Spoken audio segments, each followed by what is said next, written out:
I think the fight went on way too long, but that takes nothing away from what Steven did. He fought until they told him to stop fighting. He did exactly what he is told to do, what every fighter is told to do. A very, very solid and impressive performance for Steven Nguyen, who is kind enough to join us now. Let us speak to him about what transpired in Abu Dhabi. There he is. Hello, Steven. How are you? I'm good. How are you? Congratulations on the win. Where are you right now? I'm actually in Dubai right now. It's 12 a.m. right here. Oh my So I just gosh. got back from doing a desert safari and came straight back to this interview. So here I am. Well, thanks for doing it so late over there. I really appreciate it. Congratulations on the win. What has life been like for you since this fight? Because as I said, everyone has had an opinion. Everyone's been talking, sharing pictures, all that stuff. Yeah, it's been a little crazy these last 48 hours. Obviously, I've gained a lot of new fans, a lot of attention. I'm doing interviews with you, so it's cool. It's been cool. Um, but yeah, it's been a crazy last 48 hours, especially for me. Like I've worked so hard, and I've kind of like became somebody that like no one really knew, to like now everybody's talking about it. So like it's kind of like an overnight type of feeling. But yeah, I'm just trying to keep my head on straight and not get too sucked into all of this. Sure. And obviously, I know your journey didn't happen overnight. You've worked very hard. You've had highs, you've had lows, but all very well deserved and well earned. You're in the flow of the fight, so you're not watching it like we are. We're sitting on our couches watching it. At any point, are you thinking, like, what do I have to do to this guy to put him away? What do I have to do to win this fight? Yeah, honestly, like I remember him knocking him down a few times. I don't even remember that was going to be like 6 or 7 times. I thought it was more like 3 or 4 times, but I guess I knocked him down a lot. But in the middle of the fight, like I was just trying to finish him, man, and like I think I gassed myself out. Like towards the end of the second round, I was like, man, I don't even want to punch this guy anymore. Like every single time I knocked him down, I tried to finish him. He was just still there. So yeah, I mean, I was just trying to finish him the whole fight, man. I wasn't even thinking about how many times I knocked him down or Sure. anything like that. I was wondering about that. At any point, did it feel uncomfortable for you? Because you're looking at his face, you're knocking him down repeatedly. Are you thinking like Yeah. this is not fun anymore? Well, I mean, for me, like, I wanted to finish him. So like when I knocked him down, I was like, okay, this is my chance. This is my chance. But it kept happening over and over and over. And I think the elbow, I was in mount and I was kind of rewatching the fight. I elbowed him while I was in mount. And I think that's what caused that cut or that big hematoma right under his eye that swallowed his eye shut. And then that was towards like the second round, end of the second round. I think that's what happened. There was a period, as I think you alluded to in the second round, where he dropped you, and people who say that the fight, didn't go on too long will point to that moment. It just seemed to me like maybe you were a little bit tired, let your guard down. What happened there? Well, rewatching the fight, like I had my hands up, he was able to just split my guard right through because the MMA gloves, like they can get through your guard quite easy. So he was able to get through my guard somehow, even though I had my hands up and wobbled me. Like he fought his ass off. Like he was there, he wanted to win in his hometown, and like he like fought like a wild dog in there. That's probably the most he's thrown in any of his fights, and it was a dog fight. So. When do you think the fight should have been stopped after watching it? Well, I honestly thought. I mean, the thing is, every single time I went to go finish him, like he was still like looking at me. He actually talked to me at one point, like, "Hey, man, just let me up." He like What? whispered it in my ear. Yeah, I was on top of him, and like I was just laying on him, elbowing him, and he's like, "Just let me up, just let me up." So he was still conscious. I don't. He was unconscious for a little bit when I knocked him down, but like he was still defending himself. Um, but obviously, like that's not up to me. Like all I was Sure. thinking about, I was just in kill mode, man. You know what I'm saying? Yeah. When he said that to you, did you say anything back?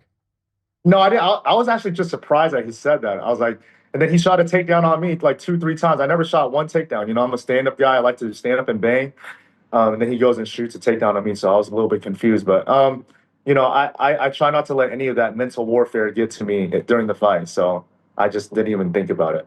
At any point in between rounds, did you hear the referee Jason Herzog say anything to him, like "I'm going to stop it," or say anything to you? Was there any sort of explanation? Well, before in the locker room, like Jason was just telling me, like, we were talking about like the rules and stuff like that, and he didn't really tell me anything specific about like finishes or anything like that. Like he was just telling me, if you just keep, I was like, if I just keep punching this guy, Jason will have to stop it at some point, right? But I guess he didn't. I mean, every single time, like the first few knockdowns, like I swarmed him, I was punching him nonstop. And at one point, I Yes. got this. Yes. Yes. It was so And strange. then, yeah, and then he still didn't stop it. Like I really wanted a walk off KO, but he didn't stop it. So I was surprised. I was like, I guess I'm just gonna have to go back in there and elbow this guy a few more times, man. I think Jason is one of the very best referees in the game. I just think he had a really, really bad night at the office there, and I thought it was pretty hard to watch. Do you think that's unfair? You were in there. Do you think it was unfair? Do you think the criticism that he's received has been unfair? Yeah, like at the end of the day, like I think he's just doing his job. As far as like I said, like when I was fighting Muhammad, like he was still conscious as far as like having his guard up. He wasn't completely like laid out, holy cross style, like completely laid out. He was still conscious. I was punching him, but he was still there. Like, and I think even after the eye injury, like he was telling me, like before I got my hand raised, he was like, I still wanted to fight. I still wanted to go. So props to him for having that heart.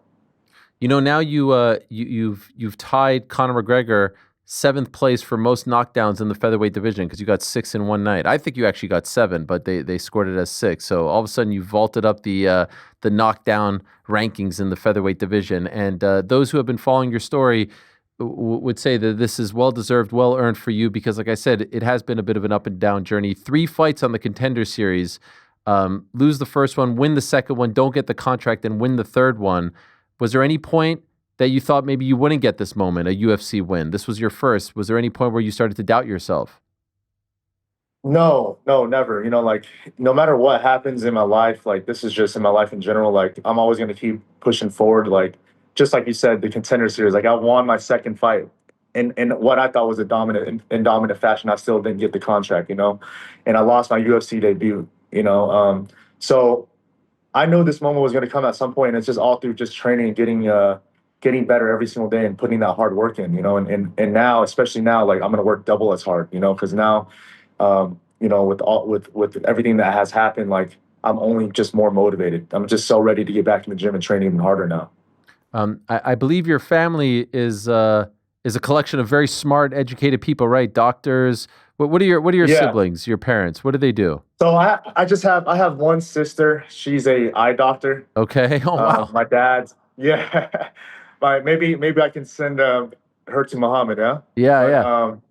But Yeah. my dad's a pharmacist, and my mom, like, she owns like properties and stuff like that. And I mean, everybody on my dad's side's like dentists and doctors and lawyers and stuff like that. So I'm the black sheep of the family. I'd like to say I'm the only one that does fight professionally. Yes. So, What did your sister see the fight? oh yeah, she definitely saw the fight. What'd she say about The it? whole family had a watch party. She was very excited. My sister and everybody like back home, they support me a lot. So and it was I mean the hematoma on his eye was real nasty though. Like I felt Yes. bad definitely just seeing it all over the internet, and especially when Dana White posted it. And I was like, oh man. But I'm glad to hear that there was no fractures, or his CT scan came back clean. So Yes, which yeah, is like the biggest miracle of all. I don't know how that's crazy, yeah. possible. Yes. And that's crazy that your sister's an eye doctor. Did she have any sort of diagnosis? What did she think happened to him? I have no idea. She never mentioned it, Okay. exactly what she thought. I'll have to ask her actually. Early on, when you decided to do all of this, what did your family say about you? As you said, you called yourself the black sheep. Were they supportive or thinking you were crazy?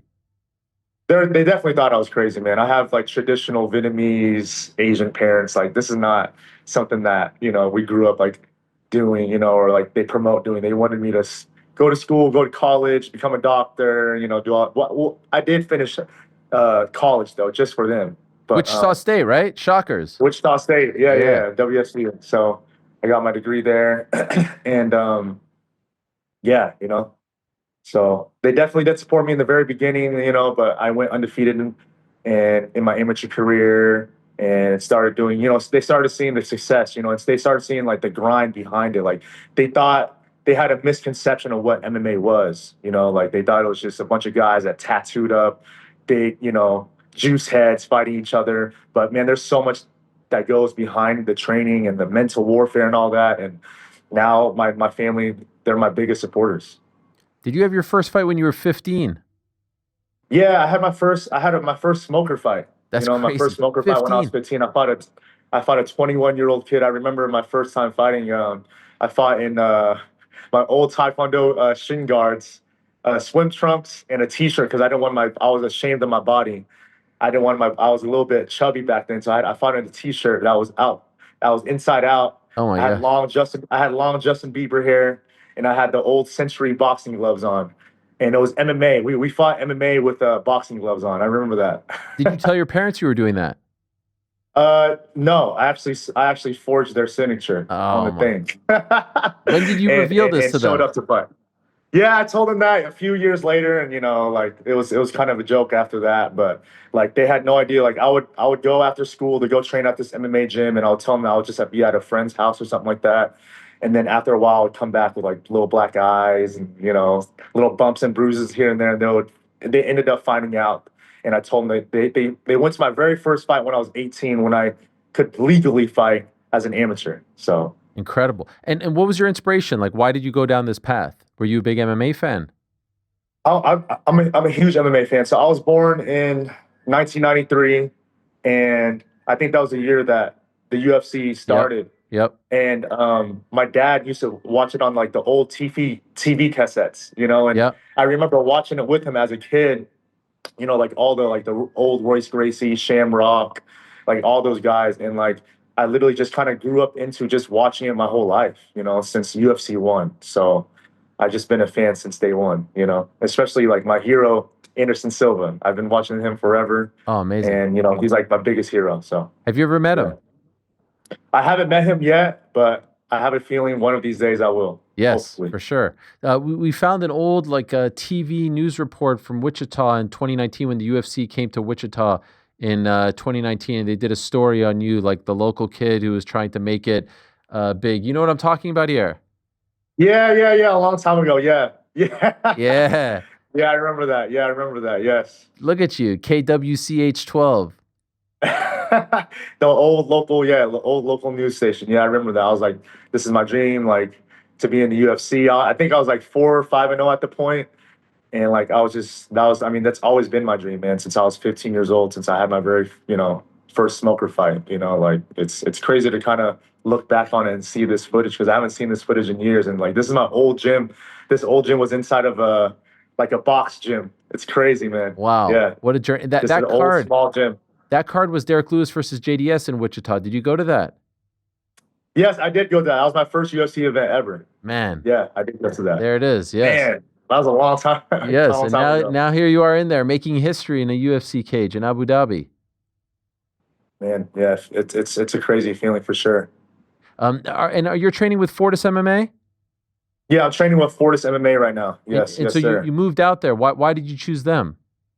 So I lived in Wichita, Kansas for a while, and I kind of outgrew the area. Not nothing bad. I have nothing bad to say about any of the teams out there or anything like that. Like I just got to the point to where I wanted to excel myself into the UFC, and I needed more high level training partners and just a bigger realm for my fight career. And I met Coach Safe and my teammate at the time, Miles Johns, Hmm.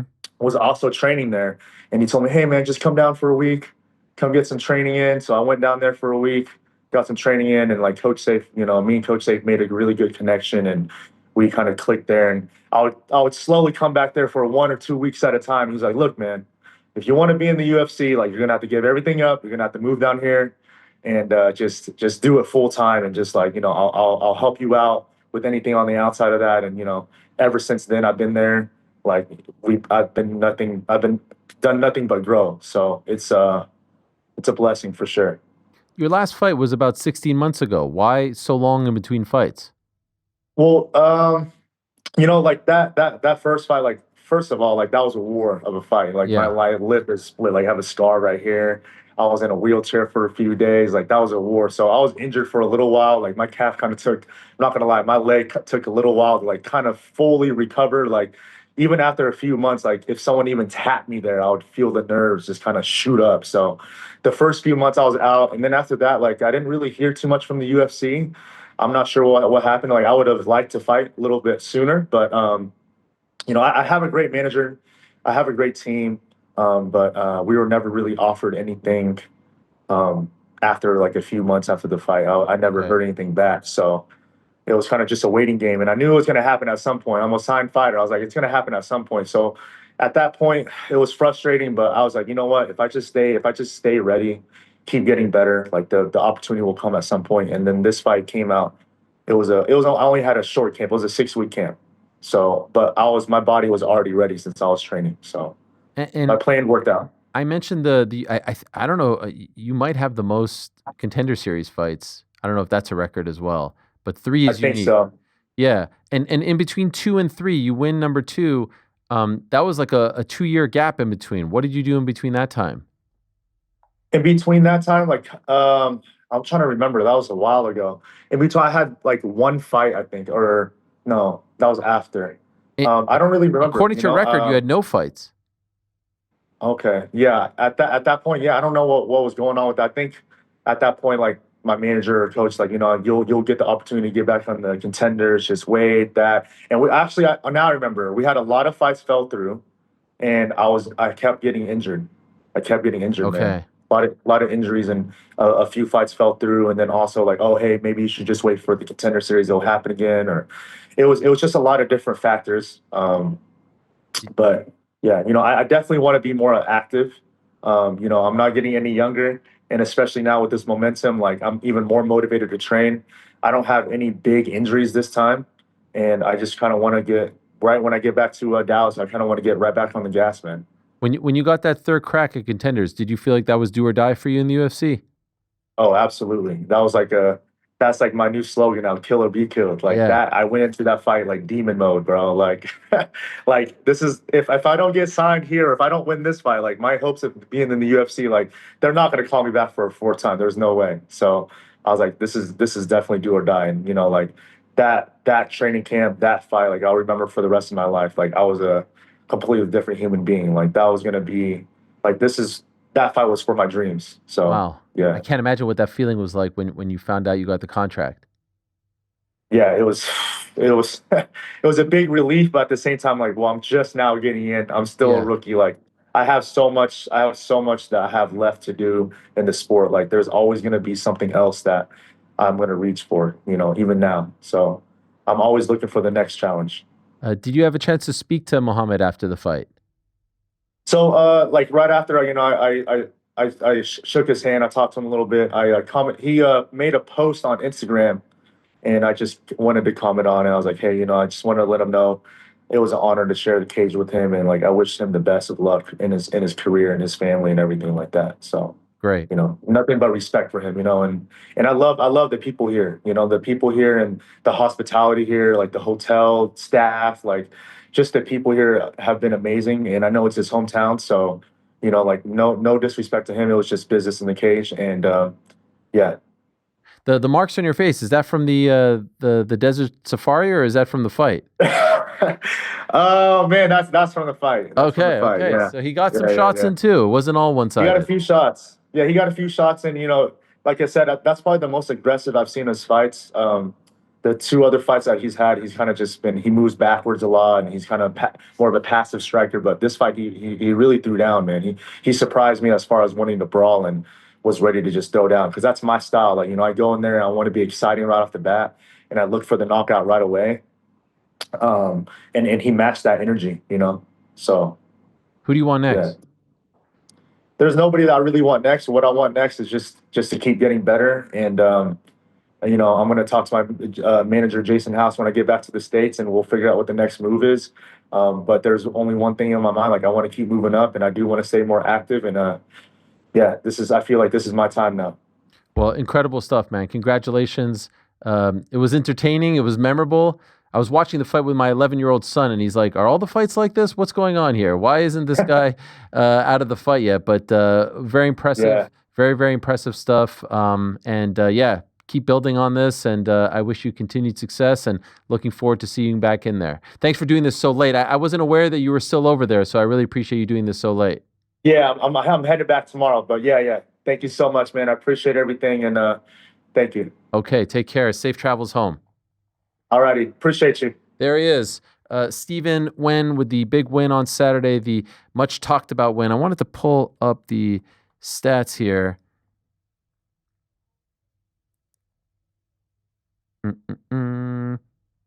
Let's go. It was the second fight. I said second or third. First round, Stephen Nguyen, 59 of 112, significant strikes.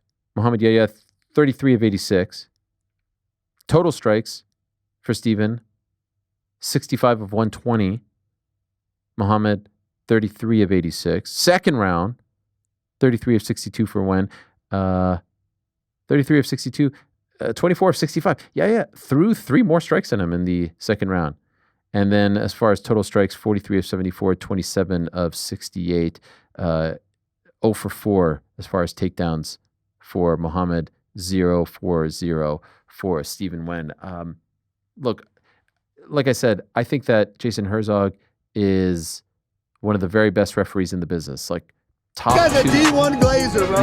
No. Stop it with that. Top 2, top 3, max.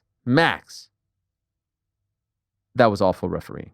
There's no reason for that fight to have continued. And if you want to point to the knockdown in the second round, like, yeah, the guy was fighting for his life. There's no way. And I want to know what the injury is. Like, you can't just tell me, like, oh, no facial fractures. Like, no, like, eyes don't turn that way. They don't become that. They don't, like, that doesn't happen. I'm sorry. I thought that was horrific. And some people brought up the Derek Lewis versus Teixeira fight just a couple of weeks ago. How do you stop that fight, cage grab or not, when fighter safety is the most important thing, and let this one go on? How does that happen? It was really bad. Like the multiple knockdowns, 1, 2, 3, 4, the eye. The guy is a warrior. This is the post, by the way. He mentioned the post. He just wrote, I think he wrote Alhamdulillah, and Stephen wrote to him, "You're a warrior. It was an honor to share the octagon with you, my brother. Nothing but the best wishes to you and your family." Very respectful. Both of them, incredible heart. But that fight should have been stopped in the first round, I thought. And in the second round. Thank God it was stopped going into the third round. It was very uncomfortable to watch, and I just thought it was unnecessary. And you know, here's the thing. Herzog's getting a lot of heat, and I think it's justified. But what about Mohammad Yahya's corner? Why didn't they step in? Why didn't they say no mas? We know why. We know why it happens more in boxing as opposed to MMA, because there's this show win pay scale, and they don't want to screw it up. And, there's always that chance. Pat Barry, check Congo. There's always that chance. It's going to take a long time. And he'll be back. And by all accounts, he'll be fine. But I thought that was disturbing. Am I off base here, guys? Did you feel the same way watching this? I definitely thought it could have been stopped. Yeah, 100%. I was livid watching that. I think it could have been stopped, a handful of times. Like, honestly, it's the knockdowns, and then the eye becomes a problem. And I'm kind of like, we watch a lot of fights, lads. I think that's fair to say. I haven't been that animated watching a fight in a very long time. And I echo everything you're saying about Jason Herzog. I think he's a great referee. But I don't know what was going on there. Like, I was trying to, can he not see this guy's eye? Like, he has seen the knockdowns. He is obviously letting this go. And yeah, I know he scored that knockdown at one point, but that was a brief moment in an onslaught, really, for as long as the fight lasted. You're saying, Ariel, at the end of that, like, by all accounts, he will be fine. But, like, that's not the reality of the situation. The reality of the fight game is, when we're talking about people's careers, sometimes you'll see a matchup like, say, Yan and McGee last weekend. And one of them is 35, that's McGee. One of them is 32, that's Yan. But it's not about your age, it's about miles on the clock. Mm-hmm. And Yahya went and put miles and miles and miles on his clock that day. Like, this guy is tying Conor McGregor for the most knockdowns after one fight. Yeah. Like, this is serious stuff. A fighter can only be hit so many times. And I thought it was egregious. And again, Herzog is quality. It's a very tough spot to be in. It's the hardest job in the sport. But I just don't know what was going on there. And as I said, we watch a lot of fights. I can't remember the last time I was screaming at my TV for the guts of 5 minutes watching a fight. And it was very, very tough to watch as far as I'm concerned. Not meant as like, an apology or a defense of Jason Herzog, but I do consider the knockdowns and the eye two separate things, right? The referee isn't stopping the fight for the eye. That would be the doctor's prerogative, right? If the eye is compromised and the fighter cannot continue based on that, that's going to be the doctor's decision to make, not necessarily the referee's.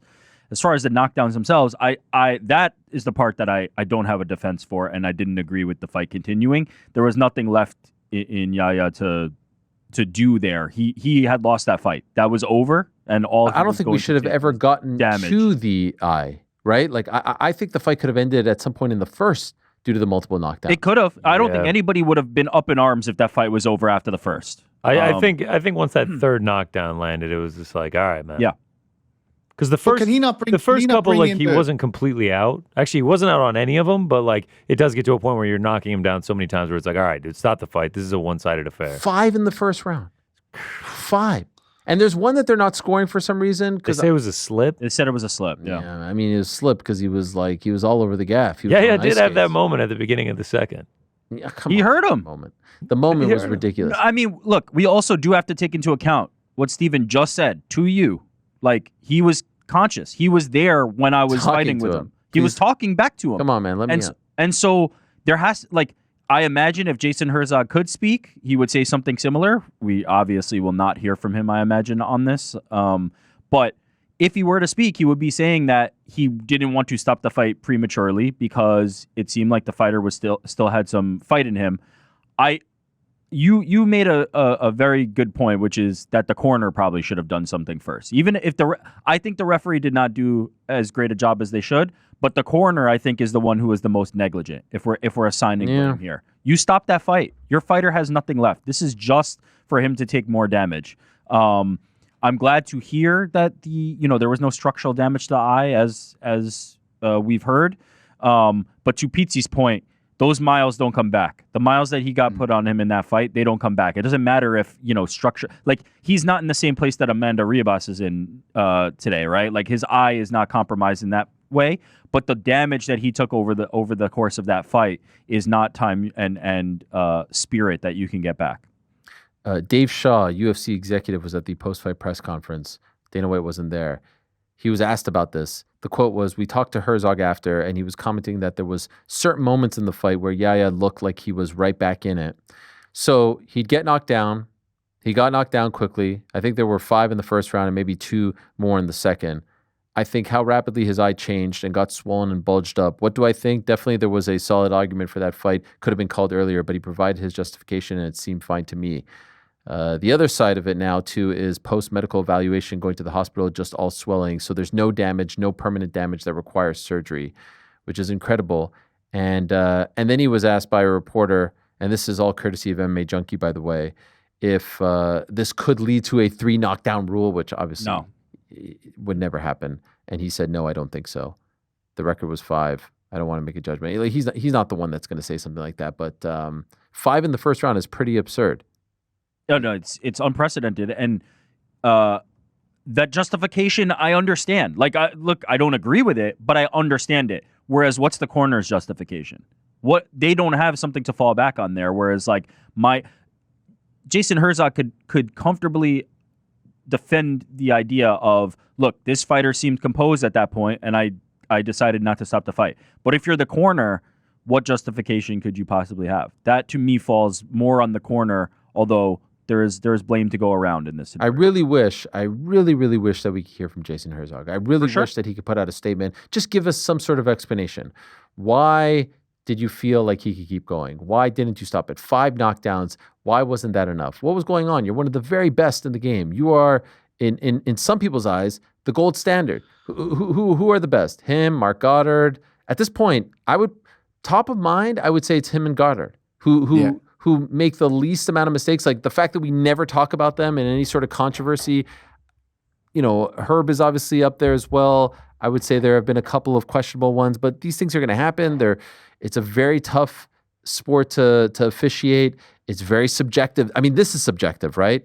We don't know if it's a 10-7, a 10-8. I mean, if this was boxing, it would be like a 10-4. I'm kidding, of course, but you know what I mean? Because you don't see 5 knockdowns in a fight in boxing. So I understand and respect and appreciate how tough it is. I would just love some sort of explanation, some sort of answer. Educate us. Why were we up in arms and you weren't? And what did you see in this one to let it keep going for this long that you didn't see a couple weeks ago in Nashville? Yeah. In the Taliesin Teixeira fight. Yeah.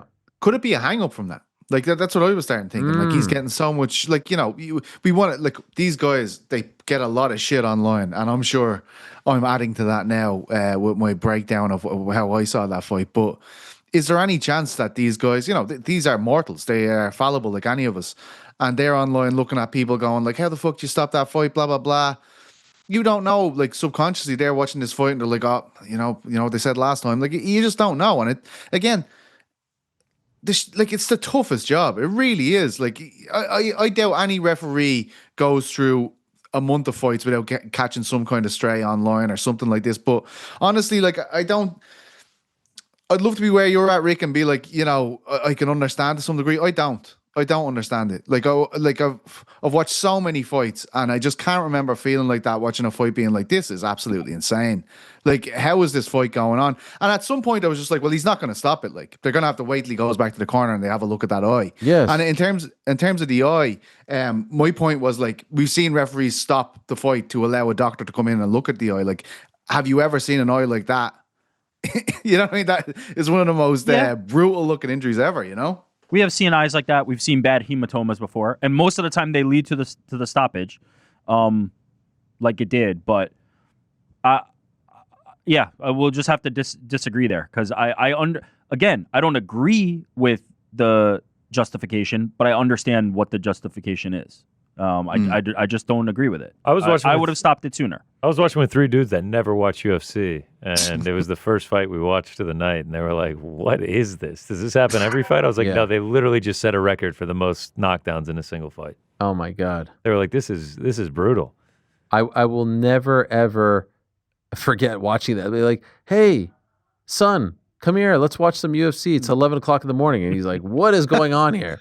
What is happening? I want to see what Daddy does for a living? Yeah. I actually was bummed. I wanted to show him Buchecha, but we missed it. Thank God. Oh, yeah. I actually think Buchecha would have been worse. Oh, boy. Yeah. Oh, yeah. And then what was the next one? What was the one right after that one? There was... what was the one right after? And it was historically bad. God. Oh, it was the they threw no strikes. It was yes. Yes. I was like, picked the wrong one. Yeah. Picked the wrong one. No, or the right one. No, yes. Yeah. No, he actually what did would you really prefer? If you could trade the places, two that I showed him one? was that one and the Sharbullah one. Yeah, those are sick. Yeah. Sharbullah was sick. Well, I don't think we'll hear from Jason. From time to time, he shows up on social media. I don't know if that's his actual account. I see him like quote tweeting some people. Is that his actual account, though? Oh, I can't confirm. You know. I cannot confirm. Let me ask you a serious question, though. Yes. Whatever he is to say, is that going to be acceptable to people? Does he do himself any favors by speaking, is what I'm asking. Yeah, I think so. I do. Yeah. In whose eyes? Because the people who are slamming... Our eyes. Say if he comes on and he said, like, I can hear this guy talking throughout the thing. Like I'm going in to stop it. I can hear him shouting at this guy saying, just let me up, just let me up. I'm like, you know, there's levels of what we're seeing versus what he's seeing. Obviously Shaw's talked to him about it. Like, I don't think it will change like where I'm at with it, but I do think it's better to have transparency to some degree. Like, you know, I think I remember Goddard in some situations he came on and talked to you, and it kind of, it at least gave everyone a full deck of cards, right? We all knew what we were playing with then. Maybe it didn't absolve him of anything, but in the interest of like journalism and reporting on the sport, the more voices, the more people's angles of the thing, the better, I think, for everyone. I'm for the transparency. Steven said that, and it didn't change your position, so I don't know how much he has. The one at the end of the first round, he definitely wasn't saying, let me back up, where his like leg bent back and he fall. Like the one at the end of the first round, I thought was going to be a walk-off KO. That was like the most horrendous one. I think he even put his hands up at one point. He's like, do you not look at the ref and be like, what's going on here at one stage as well, I thought. But yeah. Anyway, that's this past weekend. Perhaps, I mean, Would you qualify that as an exciting fight? Was that exciting? Yeah, it was exciting. Okay, I was so screaming at my fucking TV. You were? Yeah. I mean, but is that exciting or is that like maddening? Could be both. It was exciting. Yeah. Thanks for watching this video. Before you go, if you haven't already, hit that subscribe button for us. Also, give us a thumbs up, leave a nice comment. These things go a long way. And while you're here, do check out the rest of the channel. We've got live shows and full interviews, clips, and a whole lot more. We're doing big things here, and we appreciate your support very much.